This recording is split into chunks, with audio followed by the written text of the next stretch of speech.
Good evening once again, my wonderful viewers. I greet you all once again. I want to use this opportunity to welcome you back to my channel.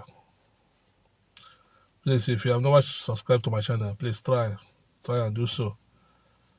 Wait no more, because delay is not too good. So subscribe to my channel for more videos.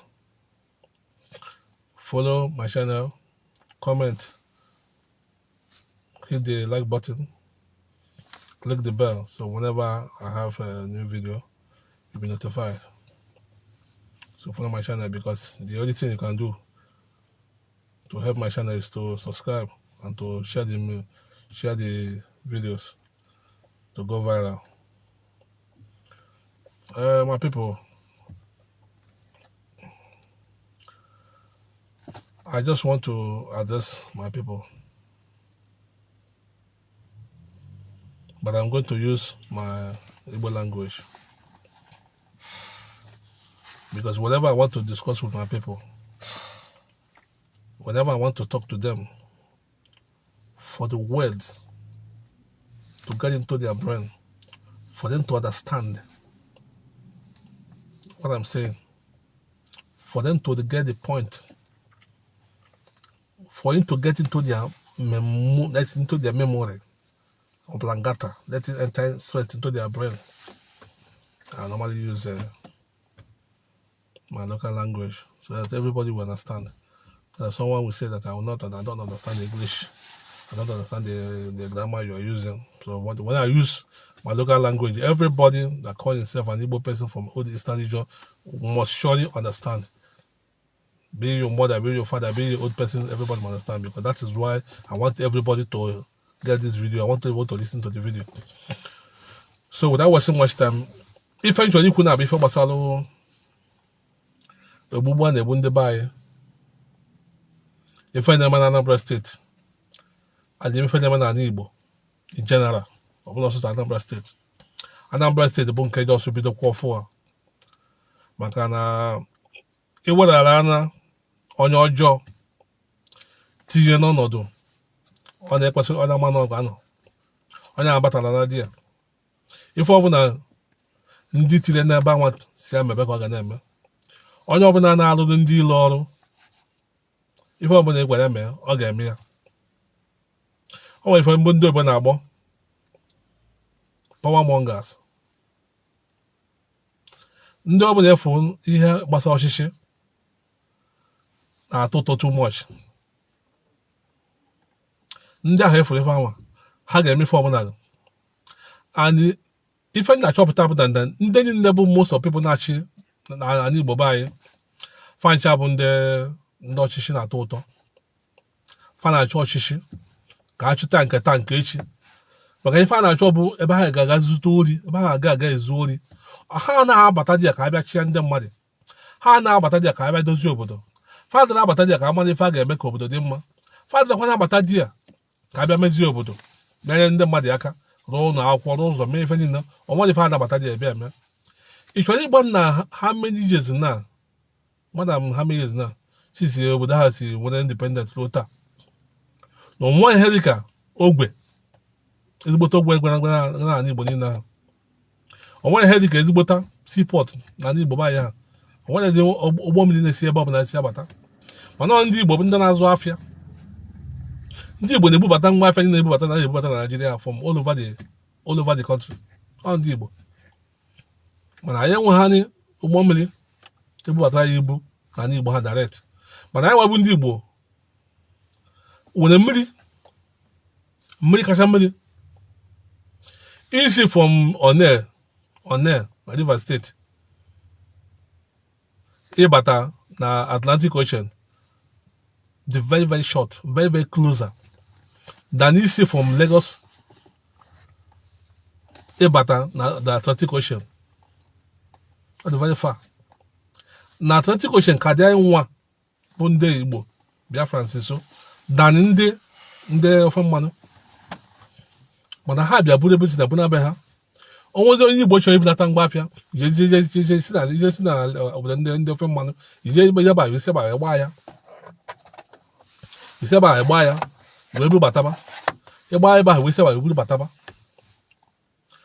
ịgbazie ha alọ nke ga-agba ya wee zie bido from there wee bidozie wee setụba ha ga-ejigide bribe setụgide bifo esi from there wee buru ngwa ahịa rite Ọnịsha bifo ngwa ahịa rite Asaba rite Ọnịsha ị ga-ama ego na ị ga-eche n'ime ya wee sikwa ebe a wee buru ya bunazie Kaduna as no dry land or whatever as no seaport dry seaport ka ebunazie na that side kere ebe nnukwu n'ụwa na-anụ dry seaport ebe mmiri na-adịrọ ka ị na-enwe dry seaport mana ndị nwere mmiri enwe ha dry seaport not to talk of inwe seaport anaba ya asụ ya nsọ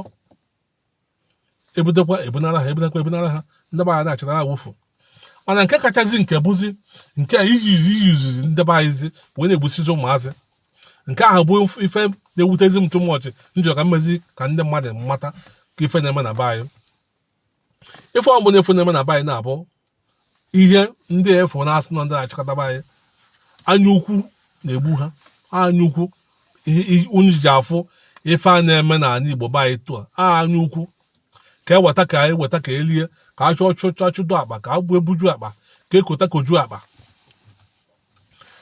ewe na-ajụ unu ihe a Peter Obi na-emesi na be anyị o mechago nke emecha onye ọbụla ma ihe gbasara Ezu River ihe okodo kacha that time ihe o mecha ụmụazị be anyị abatakwa na Soludo abatakwa bidokwa na maka ofe ihe a again si na ha na operation was no udo ga-achị kelee ebe udo ga-achị ebe aka ji si na udo ga-achị igburu aka bubata ndị mmadụ na-egbusisi ụmụazị na-egbusi ndị mmadụ na-asị ha na operation udo ga-achị kedu ka udo ga-esi achị ebe udo na-adịrọ kedu ka udo ga-esi na-achị ebe udo na-adịrọ ị ga-egbusisi ụmụazị ma ndị mmadụ ndị nna mmadụ ma ndị nna mmadụ ụmụazị sef ị na-achịbata na sef ị ga na-afụkwu ha na vidio dị iche iche a na-akwụsị n'ụzọ sef na-anakwụsị ndị mmadụ ego a na-ebekwado akwa sef ihe ndị ugwu na-eme witi ndị na-akpa kakị ha na ndị uwe ojii ha na-abịa kwụchichi ụzọ na-anakọsị ndị mmadụ ego na be anyị abịa mmadụ ya road block n'ụzọ si epụtazi ọnwụzi nke ije ọbụdụ ihe iji ego ụmụazị ife epụta nagara ya aka na ebe ihe ndị ugwu na-eme anyị eme ndị be anyị werekwa aka anyị sef na-ekeretukwuzi nsogbu na onwe ha sef epụtakwuzie na onye Igbo ibe gụta sef ọpụta kwụsị ya obodo tarịtarị n'aka a na-apịa gị tọtọtọ ka a na-apịa efi a na-apịa gị tọtọtọ onye Igbo ibe pịaba pịachazie ego ọsịghị ihe enye ego by force iji inye ego ozugbo ozugbo a na-akụghị m isi egbe a na-egbupụta a na-asụghị isi egbe kwa a na-asụghị isi egbe a na-apịa gị ụtarị mana mmadụ kpọpụtara fa enwechakwa ndị bụ ndị na-achị ha onwe ha na-ekwu okwu n'ime ha anyị nọkọta osi ya pụta oburu igbo tụ ya ịpụta na-achọkarị ndị si na ha bụ ndị native doctor ndị native doctor na-achọkarị emekwa ndị adịgbu ndị gboo ndị adịba gboo bifo nwa apụta ka esi arụ ọrụ bụ na onwe iwu nchere idepụta n'obodo ya ka eji nwee asembli enwere steeti assemblies nwee national assembly onwe iwu nchọ iti n'obodo ọ bụrụ ọtọkratik iwu ka eti na-eti obodo ndị na-achị ịpụta n'obodo iwere data iwu iweje na the parliament iweje na steeti assembly wepụta data iwu ha wadị onwe ha bụ ndị si na ha bụ ndị parliament ndị ome iwu ndị ọka iwu ha ewu ikwe isi nwana wee kọwasị ya ọfụma akọwasịra ha ọfụma ndị na-represent tinye ebe ha sisi represent village ha e wee nwee data opportunity wee nakọta ọnụ together wee kpaa nkata wee sị oke ife a ọ ga-adịrị anyị mma ife a ọ ga-enyere obodo anyị aka ka edịkwa anyị esi ife a ha ncha kwakọrịtazie ewee pasizie ya asị lọọ ọ bụrụ iwu na-ejide obodo ahụ apasizie ya o wee bido dụgba ọrụ n'oke esi eme na obodo dị civilized obodo ma ife otu ka esi eme ya most of ha na-achịta na be ha nchanwụ na-abakọta obodo oyibo ụfọdụ n'ime ha bi obodo oyibo ụfọdụ ndị be ha bikọta obodo oyibo Soludo ndị be ya nwunye ya na ụmụ ya bụcha obodo oyibo Peter Obi dissenting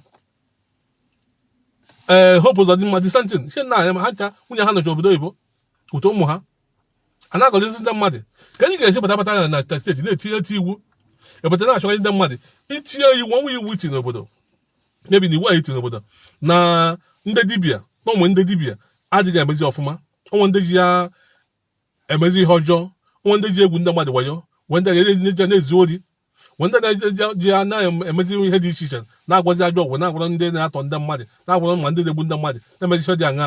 ịpasị iwu ahụ ịchọbụ ụdịrị ndị ahụ ọ ga-esi eme ya, ịchọbụ ụdịrị ndị ahụ na-egwu wayo ha, onye ọbụla fụ na si na ha bụ dibịa na-eme ihe dị otu a, ụzọ ya akwụghị ọtọ, ọrụ ọ na-arụ ya akwụghị ọtọ, ejide ụdị ndị ahụ ejide ha atọ onye ahụ nga, ọ gbara anya ojide onye ahụ eje agboji ya na ibe na anapụ onye ahụ nke o ji eri nri ahapụ ya. Mba, ijide ya onye ahụ adaji iwu obodo, ewere iwu akwụkwọ ahụ ewepụtara na National State Assembly, ewere ya na ihe a bụ iwu jiguni, ewere iwu ha ji onye ahụ wee tụọ ya nga. Oke sachachi n'obodo and ka na-etikwa iwu ha, na ọ bụ ọtụtụ ndị dibịa ihe etikwa iwu ha bụ ezukọ ma ndị ọbụla ma ndị ụka ma ndị ọbụla, maka anyị afụkwa ihe nke ndị ụka na-emekwu n'onwe ha. most of ndị asị na ha bụ ndị isi ụka sef na bụkwa ndị eji agwọ ihe ọgwụ. Ụfọdụ n'ime asef na-atụbasa asị, apụtara na-atụ ndị mmadụ asị, abụrụ ya asị na nke anyị emechi afọrọ gị na ife mfụ na ezinụlọ gị ọnya bụ nsogbu gị, nne gị bụ nsogbu gị, nna gị bụ nsogbu gị, ụmụnne gị bụ nsogbu gị, nọ ndị vileji gị kpatara anyị na-aga n'ihu. A na-atụ ndị mmadụ asị na-agọzi ndị mmadụ. Ụfọdụ ndị ụka sef na-egbu ndị mmadụ ihe na-eje na mejis na-eme ha na-achụpụ ha, na-achụrụ ha aja onye ụka. Abatara na Igbo na mmiri na Igbo na-ata adịghị mmiri na polito mmiri na Igbo. Ị ga na mmiri na ihe afụ na mmiri bụ sọ ihe dị iche iche ndị ụka na-eme, ndị dibịa na-eme, ndị eze nwaanyị na-eme. Isi ụlọ dị rụọ ọrụ ịkwụsị na-achụgharịsị ụmụazị na-achụgharịsị na ọ bụ ụmụazị, ọ bụ ha ma onye na-emenye. Inwe iwu dị n'obodo, ụmụazị ifo na-adịghị eme ọfụma, ejide ha ikreti ajọ ọbọpọchiti ụmụazị nwe ha na-arụ. Ma dị wọsọ bụla na ihe na-eme na Anambra steeti ma na-emekwa na Igbo niile, ndị sị na ha bụ ndị nna, onye ọbụla gbachikịtị, ndị nne gbachichere kịtị, ndị ọnya echefuzi dada na ihe ọjọọ kwa ahụ ọbụla ka o si eme. Anyị atozi na agbara ka atozi na njọ ka agbara ụba. Onye ọbụla emechicha ọnụ ma aka na-agba n'ụkwụ ihe a na-emebisi. Enwe na-ajụ ụlọ taa bụ unu gbuchichi ụmụ okorobịa niile echi, gbufusite ụmụazị na-agbufusị ya echi. Kedu ndị afụ maka ụnụ? Kedu ndị ya afụ na be anyị na-aga n'ihu? Gbuo dike ụbọchị a ga-echọba dike. Ịkwafuchi ọbara ụmụazị niile a. Onwezi ka ndị ụnụ afụ na ụnụ ha eme ihe ndị ugwu ụnụ ụfọdụ na ha nwere ebumnobi ebe ndị be anyị nọ. Onwezi ka chichi ịdagbo ndị be anyị na kezi ndị ya abịa ebe idefend ndị be anyị, ka ndị abịa ebe ichekwaba ndị be anyị ahụ. Unu gbufuchi ụmụ okorobịa niile a. Ndị nna ya nọ ebe ha na-egbusisi ụmụ ha. Ndị nna ama anakọta izi pụta izi si ha mba adịghị eme udo ma ha eme mba nwata anyị na-eme ọfụma emeta ọfụma. Epụta ya etiri ha iwu nwata ọbụla efuru onye ọbụla efuru ejigo krochet si jiri ya. Nwata eji krochet kedu iwu ji ya ni? Kedu iwu ji nwaanyị ahụ? Obodo ahụ bụ obodo Naijiria onwere ụdị iwu ahụ. Ndị be anyị na-afụta na ihe dị na-aga ọfụma. Achọrọ m ka ndị be anyị mmadụ na ihe ọbụla ifuru Chukwu ma Soludo na-eme bụkwa ihe ndị ugwu na-agụ ya ka ọ na-eme. Ọkwa ihe gbasara sharia ka ọ na-ebubatara ụnụ ya ọ na-amara. Ihe abụkwa sharia ka ọ na-ebubatara ụnụ, o ji agụ ebubata ụzọ aghụghọ. Ọ na-eti ya n'ụdị na ha na-arụ ọrụ arụ ọrụ. A na-achọkarị ndị dibịa, na-achọkarị ndị nwaanyị ọbụla afọ ụjọ eji akwa anyị jiri abalị ifena si jiri ya. Ka ihe gbasara nwaanyị gbasara ifena. That's why I agwụ na na anyị emechi ebe ọbụla ele mmanya na ebe a ka a na-azụ ndị ori, na ebe a ka ndị ori na-anọ. Obido emechizibe ha ncha.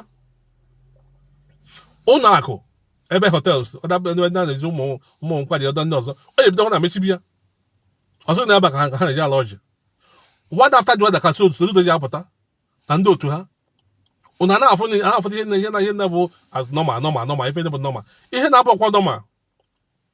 Ya ka m ji bido n'ụtụtụ a wee na-eti maka na mmiri a na-ezu ihe a na-eru ihe a n'elu, mmiri a na-eru ihe a ọ ma zuo ọ ya amakwa onye ukwu ma onye nta. Ihe a na-eru n'igwe ọ nwa tụkwụ n'ala ọ ga-ama onye ukwu ma onye nta. Ọ ya amakwa mara ji ma efi ya. wee nọge kịta kwụsị na ihe a wee nọge kịta ndị be anyị bụ ndị Igbo wee nọge na gbakwanụ ndị ahụ si na ha na-achị ụnụ bụ ndị ọchịchị ụnụ ma ndị na-represent ụnụ kpọọ ụmụ ụnụ na-agba ha ụnụ na-eje na National Assembly eje represent anyị mana ihe akwụsị fọ nta ụnụ awakwana anwa ndị Igbo egwuchakwana m otu a ka m si wepụta kwụsịnị mụrụ na anya ma ọ na-enye agbụja dụa na ndụmọdụ egwuchakwana m ka m kwudebe otu a sokwa na ihe m na-eme ka m sonyere m ndị wonu